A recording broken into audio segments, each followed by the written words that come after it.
नमस्कार दोस्तों, स्वागत है आपका आपके YouTube channel run driving guide में। जैसा कि आप सभी को पता है कि हमने 2 प्रैक्टिस सेट हम कर चुके हैं और आज का जो प्रैक्टिस सेट है वो तीसरा प्रैक्टिस सेट है। अगर आपने 2 प्रैक्टिस सेट नहीं देखे हैं तो आपको प्लेलिस्ट में वो दोनों मिल जाएंगे। तो शुरू करते हैं बिना किसी देरी के। पहला क्वेश्चन है, what is the purpose of using centre punch in marking. Marking में सेंटर पंच का उपयोग क्यों किया जाता है? तो to locate the centre before drilling. Drilling से पहले केंद्र निर्धारित करने के लिए हम सेंटर पंच का यूज करते हैं मार्किंग के लिए। प्रश्न नंबर 2 है, which joint provides the strongest rivets in plates. प्लेटों में सबसे मजबूत रिवर्टिंग किस मोड से मिलती है? तो आपकी डबल स्ट्रैप बूट जॉइंट से ये आपकी स्ट्रोंगेस्ट रिवर्टिंग मिलती है। आपकी अब पूछ ले कि कौन सा जॉइंट है जिससे मजबूत आपकी रिवर्टिंग मिलती है, तो डबल स्ट्रैप बूट जॉइंट। ये आपको याद रखना है, इंपॉर्टेंट क्वेश्चन है। प्रश्न नंबर 3 है, what is the formula for circumference of a circle. वृत्त की परिधि निकालने की का सूत्र क्या है? तो 2πr आपका फॉर्मूला होता है आपके सर्कमफ्रेंस निकालने का किसी भी सर्कल के लिए। ये आपका सर्कल है, जो इसका ये जो आपकी लाइन है वो आपका रेडियस होता है। ये जो कंप्लीट लाइन होती है वो आपकी डायमीटर होती है, और ये जो बाहर का जो आपका एरिया पूरा जो सर्कल का जो पैरामीटर होता है वो आपका पूरा ये जो आपका सर्कमफ्रेंस होता है, पूरा ये सर्कमफ्रेंस है।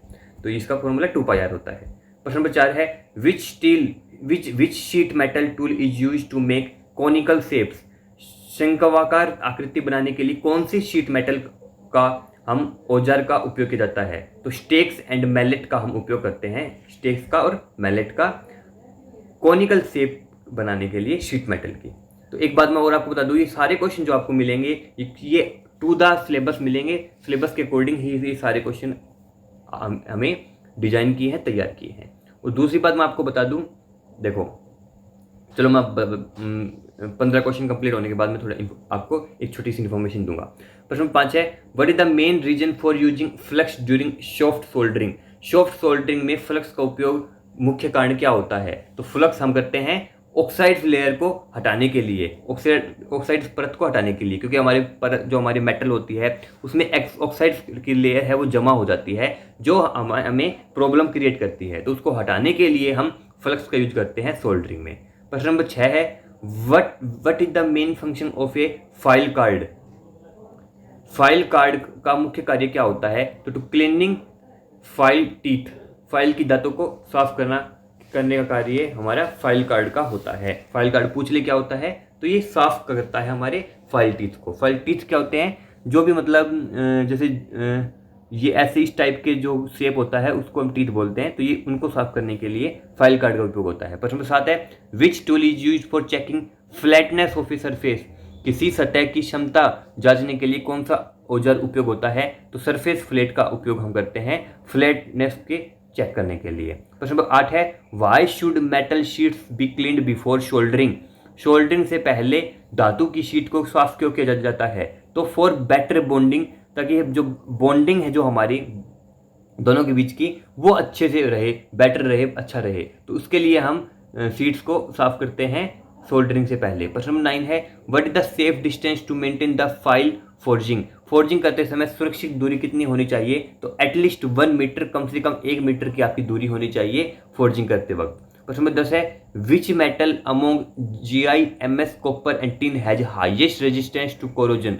भाई बड़ा जबरदस्त क्वेश्चन है। GI MS कॉपर और टिन में से किस धातु में सबसे अधिक जंग प्रतिरोध होता है? तो आपका GI जो होता है गैल्वेनाइज्ड आयरन, कई बार इसका फुल फॉर्म में पूछ लेता है कि GI की फुल फॉर्म क्या है, तो गैल्वेनाइज्ड आयरन इसकी फुल फॉर्म होती है। तो ये इसका सबसे ज़्यादा हाईएस्ट रेजिस्टेंस होता है कोरोजन के मतलब सबसे अधिक जंग प्रतिरोध होता है। प्रश्न नंबर 11 है, what is the standard included angle of cold chisel edge. Cold छेनी के किनारे का मानक सम्मिलित कोण क्या होता है? तो आपको पता होना चाहिए 60 डिग्री का ये एंगल आपका होता है। प्रश्न नंबर 12 है, what is the use of a jenny and phase tool. Jenny और फेज टूल का उपयोग किस लिए होता है? For making edge and seams, किनारा और सीम बनाने के लिए जेनी एंड फेज टूल का उपयोग होता है। प्रश्न 13 है, what is the advantage of using double reverting over single. Double reverting का क्या फायदा है सिंगल के कंपेयर करने में? तो जो डबल रिवर्टिंग हमारी होती है वो ग्रेटर स्ट्रेंथ मतलब अधिक मजबूती प्रदान करती है, इसलिए हम डबल स्ट्रेंचिंग का डबल रिवर्टिंग का यूज करते हैं सिंगल की बजाय, तो ये बहुत अच्छा और भी बेहतर होता है। प्रश्न नंबर 14 है which measuring instrument is use for internal and external dimensions both. कौन सा माप यंत्र आंतरिक और बाहरी दोनों मापनों में उपयोग होता है। तो वर्नियर कैलिपर जो आपका होता है उससे हम बाहर की भी और अंदर की भी दोनों हम डायमेंशंस मेजर कर सकते हैं। देखो इनमें भी डिफरेंस, इनके भी दो टाइप होते हैं वर्नियर कैपिलर के। एक होता है आपका इंटरनल वर्नियर कैपिलर जो आपके अंदर के साइड को मेजर करता है डायमीटर को। एक होता है आपका एक्सटर्नल वर्नियर कैपिलर, ये आपके बाहरी साइड को मेजर करता है। बट अगर कॉमन पूछ ले कि वर्नियर कैपिलर, तो ये दोनों टाइप की भी हो सकती है, मतलब दोनों भी चीज़ें हो सकती हैं कि इंटरनल और एक्सटर्नल दोनों एक साथ मेजर करने के लिए उसे हम वर्नियर कैलिपर बोलते हैं। तो ये दोनों को भी मेजर कर देता है, इंटरनल को भी और एक्सटर्नल को भी, मतलब अलग अलग की जरूरत नहीं होती है। प्रश्न 15 है what is the full formula of area of triangle. तो एरिया आयत का क्षेत्रफल निकालने का सूत्र क्या होता है, लेंथ इनटू ब्रेथ। आपके रेक्टेंगल का एरिया निकालने का आपका फॉर्मूला होता है। ये आपका रेक्टेंगल होता है, ये साइड और ये साइड इक्वल होती है और ये साइड इक्वल होती है, और लेंथ इनटू ब्रेथ मतलब ये आपकी लेंथ है और ये आपकी ब्रेथ है, इन दोनों को मल्टीप्लाई करने से इसका एरिया निकल जाता है। देखो मैं आपको बता दूं, हमारे पास नोट्स अवेलेबल है ब्लैक स्मिथ के 150 रुपीज़ के आपको नोट्स मिलेंगे, जिसमें आपको 1000 क्वेश्चन मिलने वाले हैं और प्लस में आपको कंप्लीट थ्योरी हर एक चैप्टर की बियरोग्राफ के अकॉर्डिंग मिलने वाली है। तो ये आपको 150 रुपीज़ में आपके मिलेगा। अगर आपको चाहिए तो आप मेरे व्हाट्सअप नंबर 9467350525 पे मेरे से मैसेज कर सकते हैं। सारे क्वेश्चन जो रहेंगे वो बिल्कुल इंपॉर्टेंट रहेंगे, सारे के सारे इंपॉर्टेंट रहेंगे। हर एक क्वेश्चन एग्जाम ओरिएंटेड रहेगा और सारे जो क्वेश्चन है वो एग्जाम के रिलेटेड ही बनाए गए हैं। बियरोग्राफ का जो आपको सिलेबस आपको प्रोवाइड करा रखा है, जितना भी पैटर्न है तो उसी के हिसाब से, सिलेबस के हिसाब से वो क्वेश्चन और कंप्लीट थ्योरी हर एक चैप्टर की वो तैयार की गई है। और इतने बहुत ही कम प्राइस रखा है, यानी इतना भी नहीं है कि ज़्यादा प्राइस रखा है, ताकि हर एक बच्चा इसको अफोर्ड कर सके, कोई भी बच्चा पैसों के लिए वंचित न हो। इसी बात को ध्यान रखते हुए इसका प्राइस जो है वो कम रखा गया है। तो ये आपको जो स्क्रीन पर मेरे व्हाट्सअप नंबर दिख रहे हैं, तो इस पर आप मेरे को व्हाट्सअप मैसेज कर सकते हैं अगर आपको नोट्स चाहिए तो। प्रश्न नंबर 16 है हम हर एक प्रैक्टिस सेट में जो फ्री जो ये प्रैक्टिस सेट चल रहे हैं, इसमें हर एक प्रैक्टिस सेट में हम 30 क्वेश्चन करते हैं। तो 2 प्रैक्टिस सेट हमारे हो चुके हैं, आप चैनल पे जाके उनको देख सकते हैं। और ब्लैक स्मिथ की 2 वीडियो और आपको मिलेगी जिसमें मैंने 100 क्वेश्चन करवा रखे हैं, तो वो भी आप उनको देख सकते हैं। और आज का जो प्रैक्टिस सेट है वो तीसरा चल रहा है। तो हमारा जो टारगेट है मैं आपको बता दूं कि जो हमारा टारगेट है कम से कम 10 से 15 हम प्रैक्टिस सेट करने वाले हैं आपके एग्जाम तक, टोटल 10 से 15। और प्लस में मैराथन जो करेंगे वो बड़ी ज़बरदस्त रहेगी, वो एग्जाम के मार्क्स को बूस्ट करेगी। मतलब इंपॉर्टेंट तो सारी चीज़ें हैं, बट मैराथन जो रहेगी वो बड़ी, उसमें आपको कंप्लीट रिवीजन हो जाएगा। जितने भी हमने करवाए हैं पीछे के, तो वो सारा आपका रिवीजन भी हो जाएगा और आपको नया भी आपको पढ़ने को मिलेगा। बट और जो मैराथन रहेगी वो कम से कम 500-700 क्वेश्चन हम उसमें कवर करने वाले हैं मैराथन में। मैराथन जो रहेगी वो 2 घंटे की भी रह सकती है, 1 घंटे की भी रह सकती है, वो डिपेंड करती है। मैं आपको जो भी होगा वो आपको सूचित करता रहूँगा। प्रश्न नंबर 16 है which material is most ductile, tin, brass, copper और माइल्ड स्टील। देखो हमें बात की थी रेजिस्टेंस की सबसे हाईएस्ट कौन सा है, यानी उसके अगेंस्ट, तो वो उसमें आया था आपका GI गैल्वेनाइज्ड आयरन। अगर पूछ ले आपसे कि कौन सा जो मटेरियल वो डक्टाइल है कि टीन, ब्रास, कॉपर या माइल्ड स्टील में से सबसे अधिक तन्य कौन सा होता है, तो वो आपका कॉपर होता है। कॉपर मतलब तांबा जिसे हम बोलते हैं। प्रश्न नंबर 17 है what safety rule applies when handling sharp edge tools. तेज धार वाले औजार को संभालते वक्त कौन सा सुरक्षा नियम लागू होता है, तो always cut away from body, शरीर की ओर नहीं काटना चाहिए क्योंकि इससे आपको चोट भी लग सकती है, तो ये आपको सेफ्टी का भी ध्यान रखना होता है। प्रश्न नंबर 18 है what is the use of hand groover in sheet metal work. Sheet metal work में हैंड ग्रूवर का उपयोग क्या है, तो ये making grooves and seams, groove और सीम बनाने के लिए हम हैंड ग्रूवर का यूज करते हैं। प्रश्न नंबर 19 है which joint is preferred for making oil tight containers. ये बड़ा जबरदस्त क्वेश्चन है भाई, बड़ा जबरदस्त क्वेश्चन है। कौन सा तेल रोधी कंटेनर बनाने में कौन सा जोड़ उपयुक्त होता है, तो आपका डबल शीम जॉइंट, जिसे डबल शीम जॉइंट बोलते हैं, वो आपका यूज होता है आपके तेल वगैरह के तेल रोधी कंटेनर बनाने के लिए। प्रश्न नंबर 20 है what is use of rivet set tool. Rivet set tool का उपयोग किस लिए होता है, तो टू फॉर्म रिवेट हेड्स।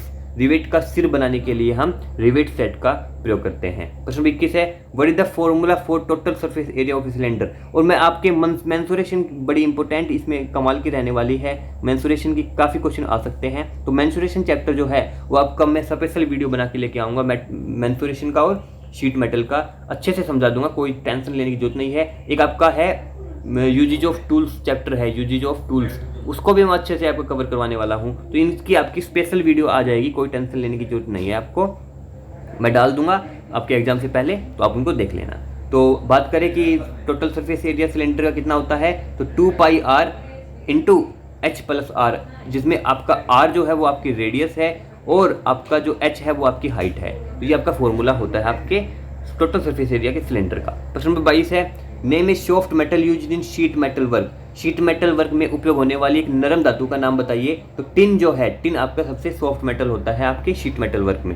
प्रश्न नंबर 23 है, why is tin coating done on steel sheets. Steel sheet पर टिन कोटिंग क्यों की जाती है, तो रस्ट से बचाने के लिए, जंग से बचाने के लिए हम कोटिंग का यूज करते हैं हमारे स्टील शीट्स पे। प्रश्न नंबर 24 है, what tool is used for riveting in hard to reach places. कठिन स्थानों पर रिवर्टिंग करने के लिए कौन सा टूल उपयोग होता है, तो न्यूमेटिक रिवर्टर आपका यूज होता है। तो आपका न्यूमेटिक रिवर्टर आपका टूल जो है वो यूज होता है आपका हार्ड टू रीच प्लेसेस में, कठिन स्थानों पर रिवर्टिंग करने में, ये आपको पता होना चाहिए आपका न्यूमेटिक रिवर्टर। प्रश्न नंबर 25 है, व्हाट इज एक्सपेंशन ऑफ पाई। पाई का विस्तारित मान क्या है, अगर और या फिर वैल्यू क्या है पाई की, ये पूछ रखा है आपका। तो पाई की वैल्यू आपकी होती है 3.1416। तो लगभग हम 3.14 मतलब पॉइंट के बाद में 2 डिजिट मान के चलते हैं, तो ये आपकी पाई की वैल्यू होती है, पूछ ले तो आपसे। प्रश्न नंबर 26 है, which tool is used for holding small sheets during work. कार्य के दौरान छोटी शीट पकड़ने के लिए कौन सा उपयोग आपका औजार आपका प्रयोग होता है, तो आपका हैंड वाइज आपका यूज होता है आपका टूल। प्रश्न नंबर 27 है, और एक बात मैं और आपको बता दूं, देखो जो पाई की वैल्यू है 3.4, अगर आपको ऑप्शन में आ जाए कि 22/7, तो ये भी आपकी सेम वैल्यू होती है, ये भी आपकी 3.14 या फिर 22/7 एक ही बात है। 22/7 अगर ऑप्शन में मिल जाए तो वो भी पाई की वैल्यू ही होती है। देखो मैं आपको बता देता हूँ, 22/7 3.14 है, 3.14 को हम 314 अपॉन में 100 लिख सकते हैं। तो इन पे इसको अगर हम करेंगे तो ये आ गया 2200, क्रॉस मल्टीप्लाई करेंगे तो 2200 इधर आ गया, और अगर 314 को 7 से मल्टीप्लाई करेंगे तो 28 के 8 और ये आ जाएगा 7 9 9 21, तो लगभग 2198 आ गया ये क्रॉस मल्टीप्लाई से, और ये 22 होता लगभग मतलब ये एक्यूरेट है हमारा। तो आप 22/7 वैल्यू भी आप अगर ऑप्शन में आपको 3.14 नहीं मिले और 22/7 मिले तो 22/7 भी आपकी करेक्ट होती है वैल्यू। ये सेम ही एक ही बात है, दोनों का कोई भी हो जाए वो होता है। प्रश्न नंबर 26 में बता दिया मैंने आपको। प्रश्न नंबर 27 है, name one tool is use to mark centre of round bar. गोल ये रॉड का केंद्र चिन्हित करने के लिए एक टूल बताइए। तो सेंटर हेड टूल आपका होता है आपके सेंटर बार पे, राउंड बार के करने के लिए, सेंटर करने के लिए, मार्क करने के लिए। प्रश्न नंबर 28 है, what should be done immediately after finishing soldering. Soldering पूरी करने के बाद तुरंत क्या करना चाहिए, तो क्लीन द जॉइंट, जोड़ों को साफ करना चाहिए, जो भी आपके जोड़ पे जो आपने शोल्डरिंग की है उसको साफ करना चाहिए। प्रश्न नंबर 29 है, what is common mistake during reverting. Reverting में एक सामान्य गलती क्या होती है, तो ओवरलैपिंग होल्स, ओवरलैप होल हो जाते हैं, हमारे जो छेद हैं वो असमंजस्य हो जाते हैं, मतलब ओवरलैप मतलब एक दूसरे के ऊपर हो सकते हैं, तो ये गलती हमारी हो जाती है रिवर्टिंग करने के लिए। प्रश्न 30 है, what is the angle between base and side in perfect cone. पूर्ण शंकु में आधार और साइड के बीच कोण कितना होता है, तो ये आपका हाइट और रेडियस पे डिपेंड करता है, ऊंचाई और त्रिज्या पे आपका निर्भर करता है। तो ऐसे ही क्वेश्चन हम बड़े जबरदस्त क्वेश्चन करवाएंगे आपके हर बार, ठीक है, हर प्रैक्टिस सेट में करवाने वाले हैं। और एक बात मैं आपको और बता दूं, तो हमारे टोटल 3 प्रैक्टिस सेट हमारे हो चुके हैं, प्लस में 2 वीडियो आपके हो चुके हैं 100 क्वेश्चन की, प्लस में हम मैराथन भी करेंगे, आपकी प्रैक्टिस सेट भी 10 से 15 करने वाले हैं। तो कंप्लीट आपकी प्रिपरेशन करके भेजेंगे ताकि एक भी मार्क्स आपका छूटे ना। थ्योरी में आपको अच्छे से करवाएंगे, जो मेन टॉपिक्स जो थ्योरी दे रखी है उनको भी मैं अच्छे से करवाने वाला हूँ, जैसे मेंसुरेशन हो गया, शीट मेटल हो गया, आपका रिवर्टिंग हो गया, तो ये भी मैं आपको एक स्पेशल क्लास में आपको करवा दूंगा। दूसरी बात में हमारे जो व्हाट्सएप ग्रुप है, व्हाट्सएप ग्रुप में आप ऐड हो सकते हो। व्हाट्सएप ग्रुप में हम इंपॉर्टेंट जो भी चीज़ होती है वो मैं आपको सेंड कर देता हूँ। व्हाट्सएप ग्रुप का लिंक जो है वो आपको कमेंट बॉक्स में मिल जाएगा, कमेंट बॉक्स में आप वहाँ से उसको ज्वाइन कर सकते हो। कमेंट बॉक्स में मैं आपको लिंक प्रोवाइड करवा दूंगा। वहाँ पे जो भी आपकी अपडेट होती है, जो भी मटेरियल होता है, वो मैं आप वहाँ पे सेंड करता रहता हूँ। और दूसरा बात, आपके घर पे आपके जो एडमिट कार्ड है वो आपके घर पे इशू आने लग गए हैं। आपके एडमिट कार्ड 2 से 3 दिन हो चुके हैं, तो अगर आपका अभी नहीं आया तो आ जाएगा 1-2 दिन में, कोई टेंशन। लेकिन मेरे हिसाब से लगभग बच्चों के आ चुके हैं। तो ये आज की वीडियो थी। कैसी लगी आपको वीडियो, आप कमेंट बॉक्स में हमें बता सकते हैं। और कोई भी अगर आपका डाउट है तो मेरे को कमेंट कर सकते हैं। मिलते हैं नेक्स्ट वीडियो में। जय हिंद।